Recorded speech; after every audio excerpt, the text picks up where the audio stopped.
So, first one, Revelation is less about the future and more about the past and the present. Okay? Tracking so far.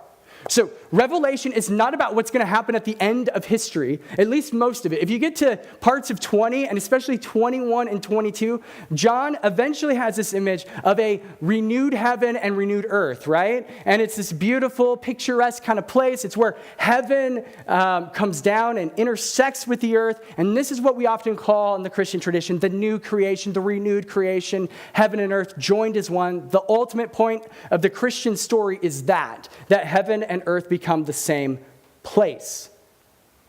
With that caveat, the rest of the book is addressing real things. And why wouldn't it be addressing real things in a real time? Think about Paul's letters.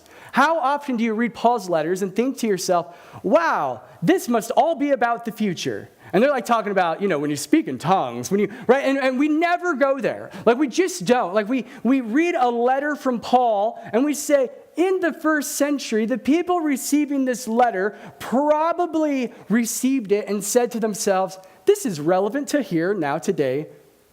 Oh, important. Better try to apply this with Legos. No, don't do that. And so that's one thing to kind of keep in mind, that this is also a letter. It's just a letter encrypted with a bunch of chaos and weirdness for us. And we have to kind of get past that to remember, no, this is a real letter that was written to 7 churches.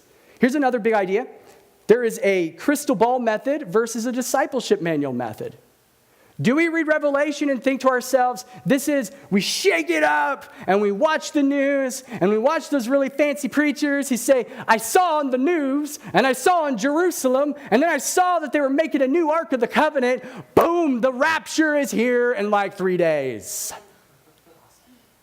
I realized that last week I told you that the rapture was going to be here in 3 days, but my calculation was a little off because, I forgot that in the book of Daniel, there's another 7 verses 7 verses 7, and when you times them all together, it's actually more like 3 years. So I have a new date for you, but it's a good one. Repent and pay me some coin. Here's the website link, and I'll send you some holy water that I bless personally that you can drink when the apocalypse comes so you get raptured into the sky. Man, I should have been one of those preachers. I could probably sell that, right? Like kind of selling popsicles to Eskimos. Like you could sell that. So anyway, that's not. Where am I going with that? That's the crystal ball method, right? Right?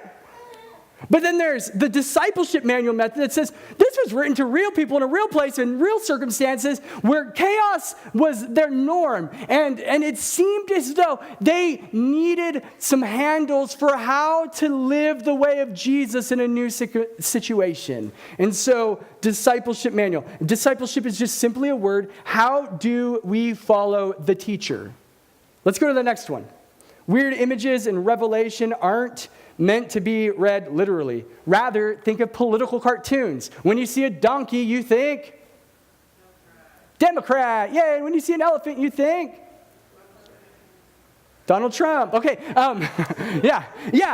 So we know how these images work intuitively, even though maybe we don't always see that when we read Revelation, because these are weird political cartoons. What are dragons doing there? Are there really dragons? Whoa, at least in the end, apparently God creates dragons and they come back and there's a boy flying on them. Oh, no, that's a movie. Okay, so dragons are not necessarily literal dragons, although that'd be cool because dragons do this, right? So, okay. Next one. At the end of the day, the primary message of Revelation is clear. The revelation of Jesus Christ. That's how it opens. And this is a book that is saturated with imagery to talk about the way in which Jesus deals with evil in the world, especially in the world of John and his hearers in the Roman Empire.